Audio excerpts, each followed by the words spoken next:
बिस्मिल्लाहिर्रहमानिर्रहीम। ARY news के इस खुसूसी प्रोग्राम के साथ मैं हूं मज़हर अब्बास। जिस तरह आपको पता है कि कल गवर्नर सरहद ओवैस अहमद गनी साहब ने ऐलान किया कि बैतुल्लाह महसूद जो तहरीक तालिबान के मरकजी रहनुमा हैं, उनके सरबरा हैं, उनके खिलाफ ऑपरेशन शुरू किया जा रहा है। प्रेस कॉन्फ्रेंस में इस किस्म के ऐलान किस हद तक दुरुस्त था? ऑपरेशन से पहले क्या इस तरह के ऐलानात किए जाते हैं या नहीं किए जाते? और अभी जबकि मालाकंड ऑपरेशन ख़त्म नहीं हुआ, एक दूसरा ऑपरेशन शुरू करना हुकूमत की दानिश में किस हद तक दुरुस्त था या नहीं था? बहरहाल उन्होंने ये ऐलान किया और कुछ उसकी खबरें भी आ रही हैं। किस हद तक ये ऑपरेशन कामयाब होगा नहीं होगा, इसके जो भी इम्प्लिकेशंस हैं, इसके रद्द अमल के तौर पे क्या कुछ हो सकता है, इस पर गुफ्तगू करने के लिए हमारे यहाँ तीन इंतहाई मौजू मेज़बान जो मेहमान बैठे हुए हैं। उनका सबसे पहले तारुफ कराता हूँ। बशीर अली मोहम्मद साहब, कर्नल रिटायर्ड और साबिक सरबरा इंटेलिजेंस ब्यूरो, उनके साथ मौजूद हैं बशीर वली मोहम्मद साहब, उनके साथ हैं जनरल कयूम साहब। आप सुनते रहते होंगे इनको, इनके तज्जिए भी आपके सामने आते रहे होंगे। और ब्रिगेडियर असद मुनीर साहब हमारे प्रोग्रामों में कई मरतबा आ सकते हैं।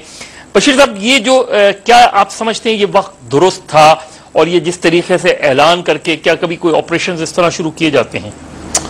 बिस्मिल्लाहिर्रहमानिर्रहीम। पहले तो ये मैं कहूँगा कि जहाँ तक ये ऐलान वगैरह का ताल्लुक है, तो ऐसे ऑपरेशन से पहले आप ऐलान नहीं करते नॉर्मली। लेकिन इस केस के अंदर मेरे ख्याल से ग्राउंड जो है वो पहले तैयार हो चुकी थी।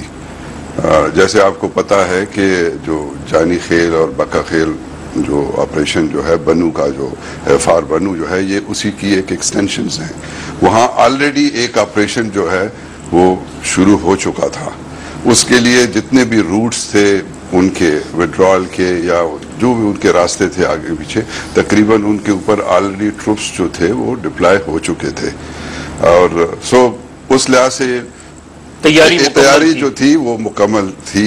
और मुझे ये यकीन है कि गवर्नर चाहे वो कुछ भी ऐलान किस तरह करे या ना करे, मुसल्लह अफवाज जिसने खुद जाके फिजिकली उस ऑपरेशन के अंदर हिस्सा लेना है, वो भी इस चीज़ को देखेंगी कि किस तरह। आपने देख लिया है कि जैसे स्वात के अंदर भी था, आपका ऑपरेशन 9 तारीख को जाके कहीं पे शुरू हुआ है, लेकिन वो 3 तारीख से जो डिप्लॉयमेंट थी वो शुरू हो चुकी थी।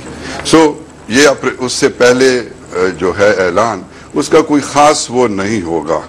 लेकिन मैं एक बात यहाँ कहता चलूँ कि हमारी बदकिस्मती ये है कि हमें आज तक फ्रंटियर का जो अभी जल रहा है इस वक्त, हमें कोई एक सेंट्रलाइज कमांड नहीं है।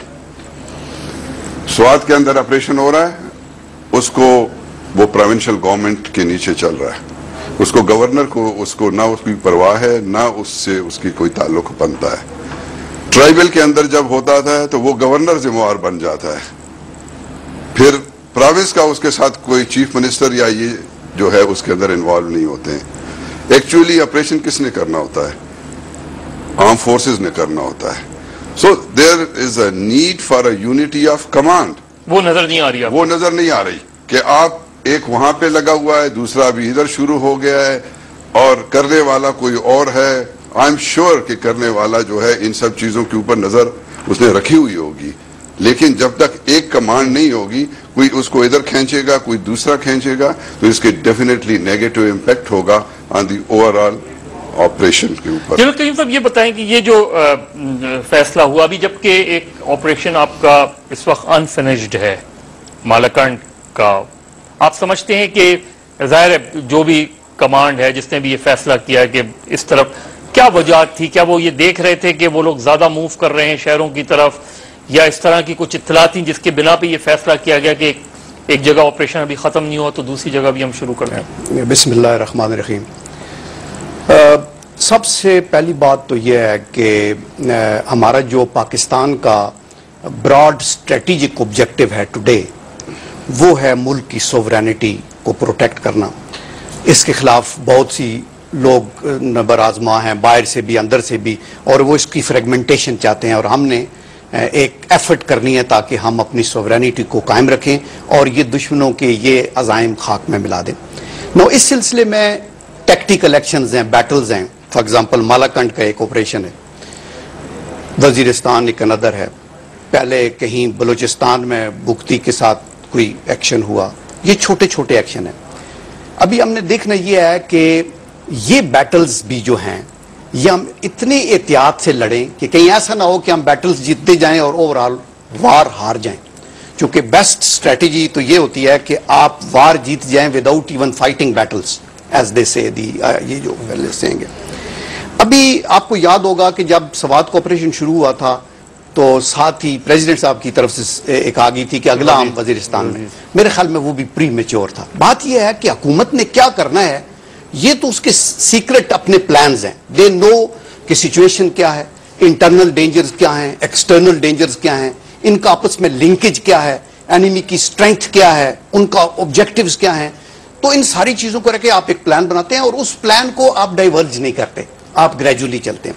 ابھی سوات کا آپریشن شروع ہوا تو اللہ کا یہ کرم ہے کہ وہاں سے یہ نو گو ایریاز, بڑے بڑے ریزسٹنس کے جو سینٹرز ہیں ان کو ہٹا کے, ان کی کمر توڑ کے, وہاں جو ڈمپس وغیرہ ٹنلز کو اڑا کے, ویپنز کو, تو بہت اچھی ایک کامیابی ہوئی ہے شارٹ ٹرم میں. ابھی یہ وائنڈنگ اپ ہو رہا ہے. ابھی اگر تو آبویسلی پاکستان کی حکومت کو یہ پتا ہے کہ ملک کے کسی حصے میں بھی اگر آرمڈ ریبیلینس ہوگی تو فورس یوز کرے گی state to establish their writ. تو اول تو ڈپلومیٹیکلی پولیٹیکلی ڈیفیوز کرنا چاہیے سچویشن, اور پاکستان کی حکومت کو اور ہمارے قائدین کو ہمیشہ یہ کہنا چاہیے کہ ملٹری انسٹرومنٹ از اور لاسٹ آپشن. وی وش کہ ہمیں نہ کرنا پڑے, ہمیں یہ بڑی بڑی ڈینگیں نہیں مارنی چاہیے کہ ابھی ہم اس کے پیچھے جا رہے ہیں, اس کے پیچھے جا رہے ہیں. یس, جہاں جانا ہوگا تو وہاں ضرور جایا جائے گا. تو میرے خیال میں یہ جو کل گورنر صاحب کی اسٹیٹمنٹ ہے, ایون ایف آرمی نے کو اپنی منورنگ کی ہے, but that again is a secret. Of course اس کا یہ مطلب نہیں ہے کہ آپ نے لیڈرشپ کو ایلیمینیٹ کر دیا ہے یا پکڑ لیا ہے. یہ باتیں آپ کو پتہ ہے پرائرٹی کیا, پرائرٹی ضرور ہے لیڈرشپ کو پکڑنے کی. یہ جو دہشت گردوں کی آپ دیکھیں سری لنکا میں انہوں نے اریسٹ کرنا چاہا لیکن انڈیا نے اس کو مروا دیا. وائی؟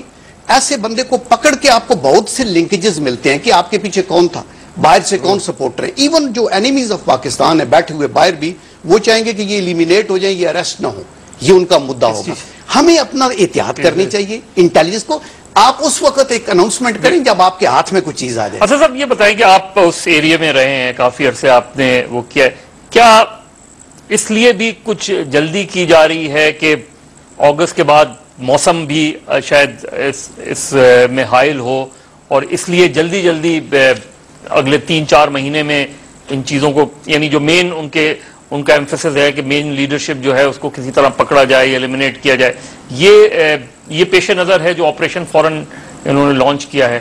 سب سے پہلے میں آپ کو گورنر کا بتاؤں گا. جو صوبہ سرحد کا گورنر ہوتا ہے وہ تینوں صوبوں سے مختلف ہوتا ہے. وہ 13 ایڈمنسٹریٹو یونٹس کو گورن کرتا ہے جو اور صوبوں کے گورنر نہیں کرتے. یہ انہوں نے ایک فارمل اعلان کیا ہے کہ ہم نے فوج کو ریکوزیشن کیا ہے. فوج ساؤتھ وزیرستان اور نارتھ وزیرستان میں 2002 سے ہے. یہ انہوں نے ایک اعلان کیا ہے کہ ہم بیت اللہ کے خلاف ایک آپریشن کرنے جا رہے ہیں. باقی پلان یہ آرمی کا ہوگا, وہ آلریڈی ایک آپریشن شروع ہے. اور اگر یہ جو بات ہے کہ ایک آپریشن ختم ہو جائے تو پھر دوسرا کرے, میرا خیال ہے کہ آرمی والے اس چیز کو سمجھتے ہیں کہ اگر ہر ایک ایجنسی میں ان کو انگیج نہ کیا گیا, باجوڑ, ممن اور اگزئی, جانی خیل, تو یہ لوگ ان کے جو ریمیننٹس ہیں یہ سارے الٹیمیٹلی جائیں گے ساؤتھ وزیرستان میں. وہ ان کا ایک ایسی جگہ ہے جس کو وہ ہر حالت میں ڈیفینڈ کریں. اس چیز کا کتنا امکان ہے کہ وہ ابھی بھی وہیں ہو بیت اللہ؟ میرا خیال ہے کہ اس چیز کا امکان اس لیے زیادہ ہے کہ وہ ادھر ہوگا کہ اس کے لیے وہ سب سے محفوظ جگہ ہے جہاں پر اس کا کنٹرول ہے. وہاں پر انتظامیہ کا کنٹرول نہیں ہے. بیت اللہ مسعود کے پورے ساؤتھ وزیرستان میں 80% وزیر ہے, مسعود ہے, اور 20% وزیر ہے. وہ مسعود کا ایریا 2005 سے اس کے کنٹرول میں ہے, اور میرا خیال ہے 100% میرا کس حد تک